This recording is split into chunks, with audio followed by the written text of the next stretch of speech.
In Pittsburgh, weatherman Phil reassures his viewers that the incoming blizzard won't reach western Pennsylvania, where the nation's older Groundhog Day festival is held. This will be the 4th year that Phil will be covering that event. He's energetic and funny on camera, but as soon as the recording ends he shows his true colors. Phil thinks this small news station is beneath him and doesn't treat his co-workers well. On February 2nd, the new team drives to Punxsutawney. Phil keeps complaining about the festival, calling it stupid. His producer Rita thinks it's very cute, so Phil judges her for it.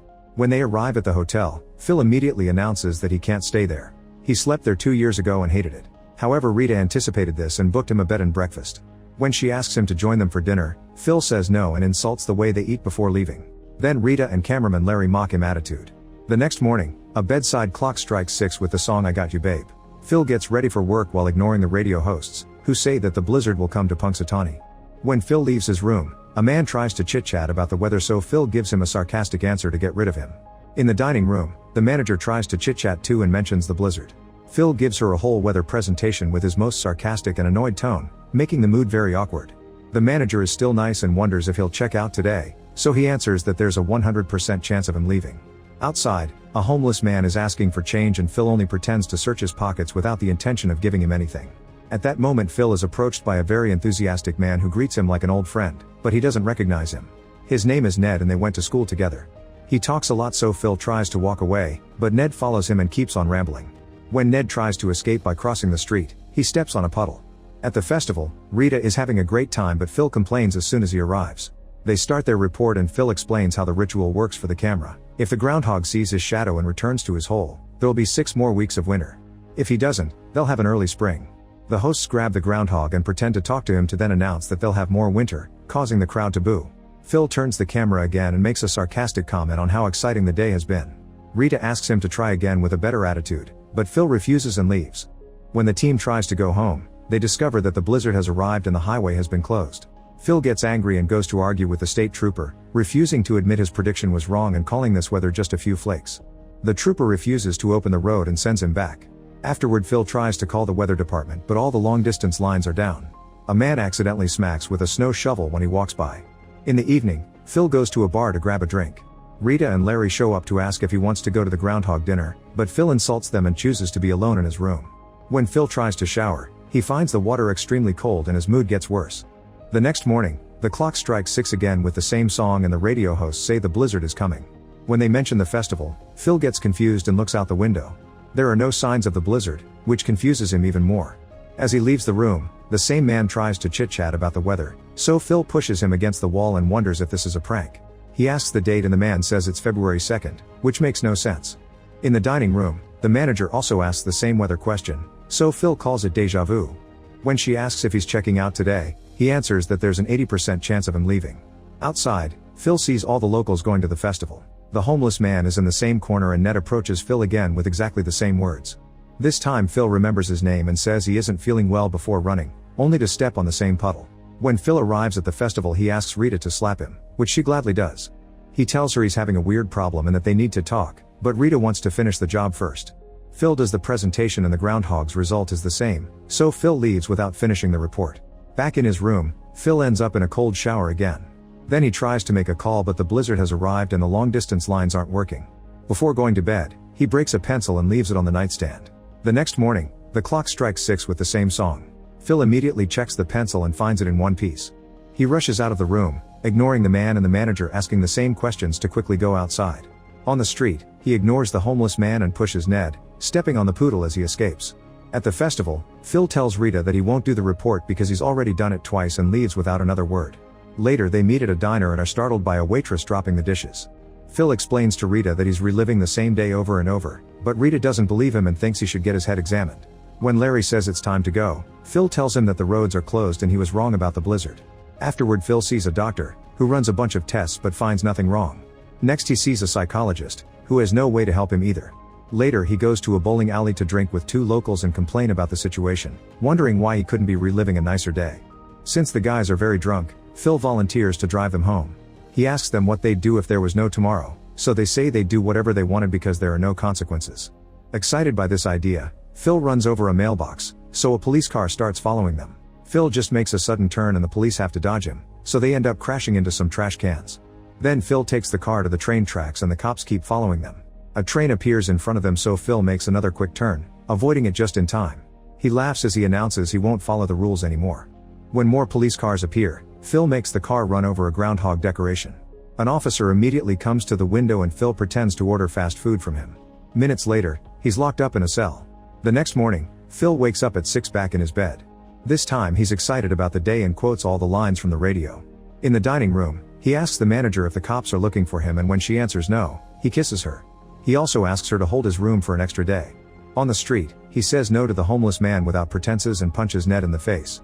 Today he remembers to avoid the puddle and watches another person step on it instead. At the diner, Phil orders lots of sweet dishes, keeps drinking coffee, and even smokes. He's also not startled by the broken dishes anymore. Rita is worried about his health, but Phil replies that he doesn't worry about anything anymore. Since he's eating like a pig, Rita uses a quote to call him selfish and implies he'll die alone. When Larry comes to pick them up, Phil refuses to go with them. Once they're gone, he approaches Nancy and asks her a bunch of questions about her life, only to leave without explaining anything. The following day is repeated again and Phil finds Rita at the festival. He pretends they used to be in the same class together using the information he gathered and impresses her by saying he works on TV, which convinces her to go on a date with him. After the festival, they go to Nancy's house to get dirty. Phil keeps unconsciously saying Rita's name, and when Nancy notices, Phil asks her to marry him. A few resets later, Phil has perfectly memorized the incident of a woman distracting 2 guards at the bank. Since he knows all their movements, he easily approaches the truck and steals a bag of cash, leaving before anyone could see him. That night, Phil goes to the movie theater in a fancy car and dressed like a cowboy. His date is wearing a maid uniform because he told her they'd be going to a costume party. When Nancy walks by, Phil says hi to her, but she doesn't recognize him and ignores him. On another day, Phil asks Rita what she'd do if she only had one day to live, but Rita is confused by this question. Then Phil takes her to the diner and asks her lots of questions about her life. Rita answers most of them but doesn't say if she's seeing anyone. Phil admits he wants someone like her and wonders what kind of men she likes, so Rita lists all the characteristics she looks for. Phil thinks they apply to him, but she finds the idea laughable. During another repeat, Phil learns Rita's favorite drink, so he orders it when the day resets to create a connection. He isn't good with the toast though, so he tries again, and this time he mentions both Rita's drink and toast dedication, which impresses her. Afterward, Phil shows her the best spots in town. Whenever he does something wrong, he tries the day again and fixes his answers. He even learns a bit of French to impress her. One night while they're building a snowman, some kids throw snowballs at them. They throw some back and have fun until Rita falls. When Phil tries to help her, he falls as well and they almost kiss. Then they go to a gazebo and dance together for a long time, almost kissing again.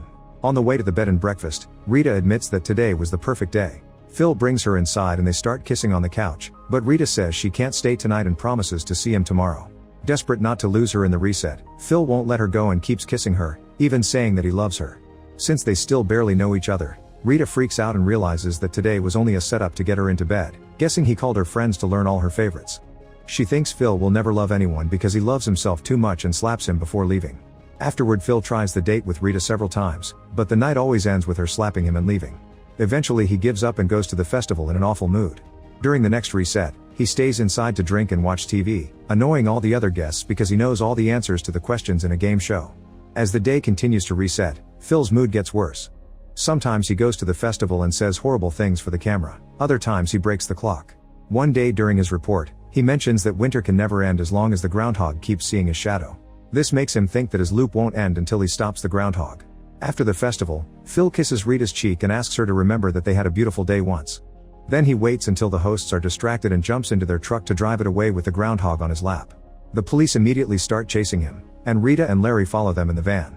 After driving through the countryside for a long time, Phil forces the truck to go through a fence to reach a construction site.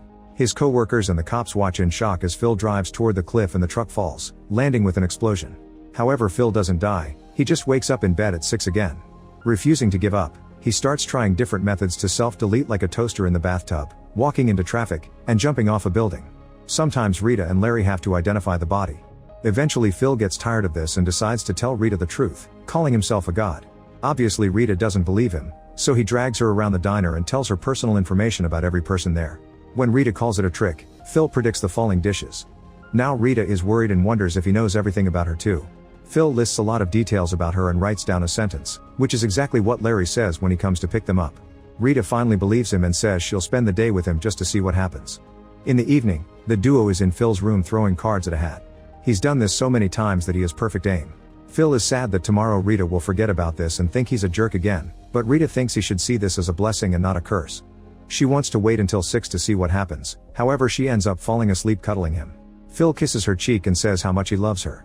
On the next reset, Phil decides to follow Rita's advice. After giving all his pocket money to the homeless man, he shows up at the festival with coffee and pastries for his team. He has an idea for a better spot for the report and helps them move the equipment.